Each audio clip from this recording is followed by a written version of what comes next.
महात्मा गौतम बुद्ध एक शांति, समानता और भाईचारे के दूत थे।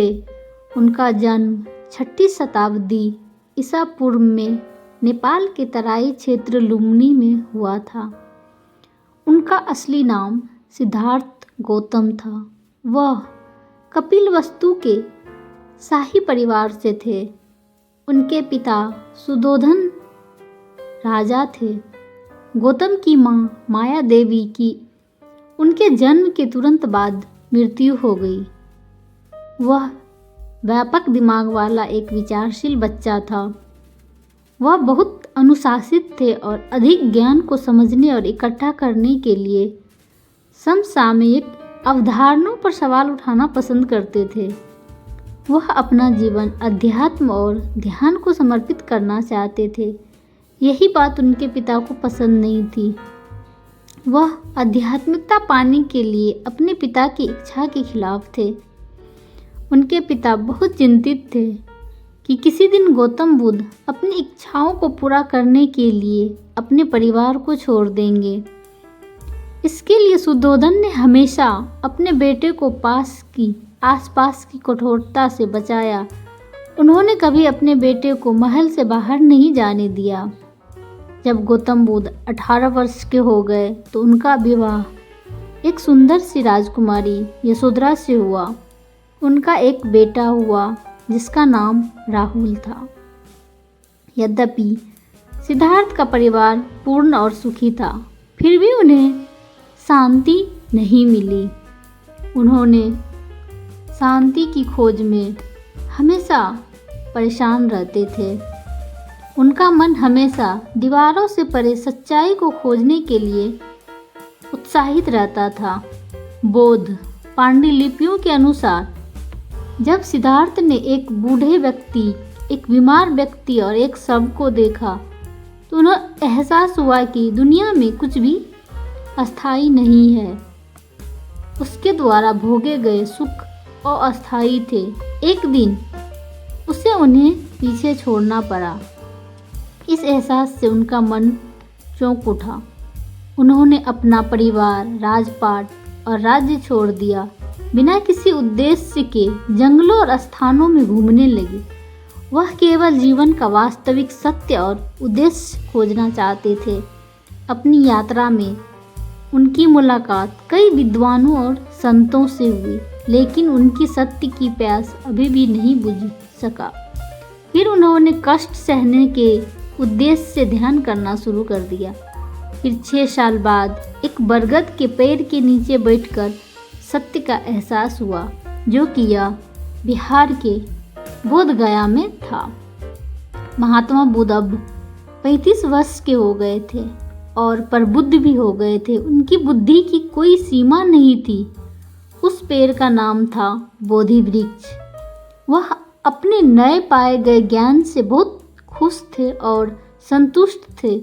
उन्होंने सारनाथ में आत्मज्ञान पर अपना पहला भाषण दिया। उन्होंने दुनिया में लोगों के दुखों और परेशानियों के पीछे के अंतिम सत्य को पहचाना और पाया। यह सब उनकी इच्छाओं और सांसारिक चीज़ों के प्रति आकर्षण के कारण था। उनकी मृत्यु के कुछ सदियों बाद उन्होंने बुद्ध के नाम से जाने लगा, जिसका अर्थ एक सबल व्यक्ति।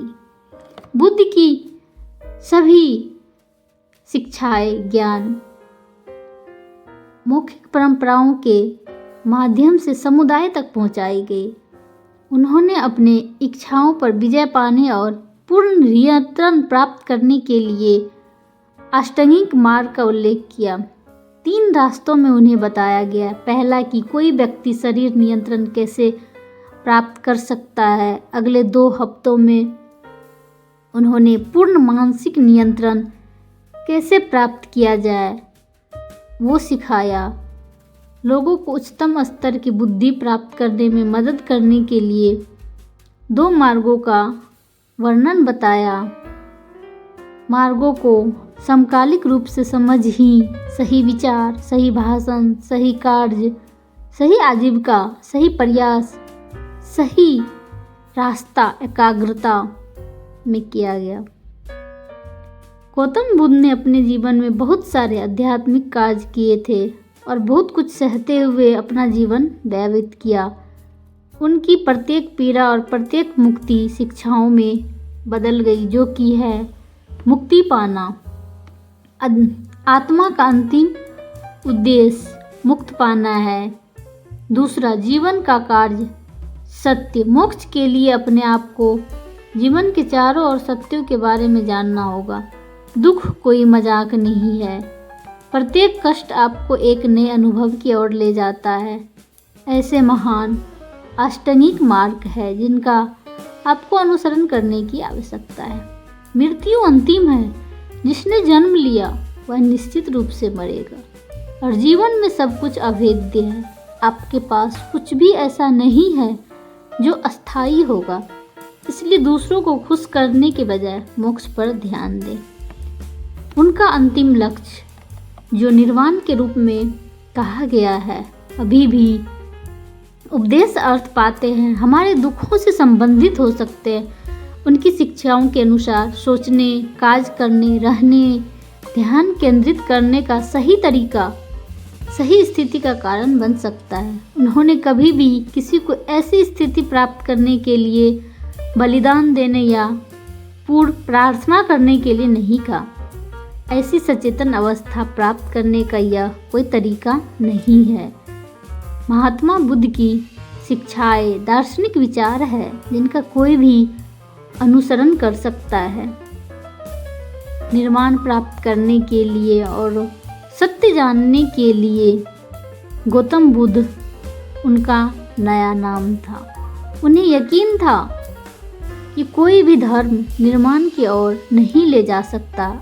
ऐसी स्थिति में ज्ञान प्राप्त करने का केवल एक ही मार्ग हो सकता है, वो है अष्टांगिक मार्ग।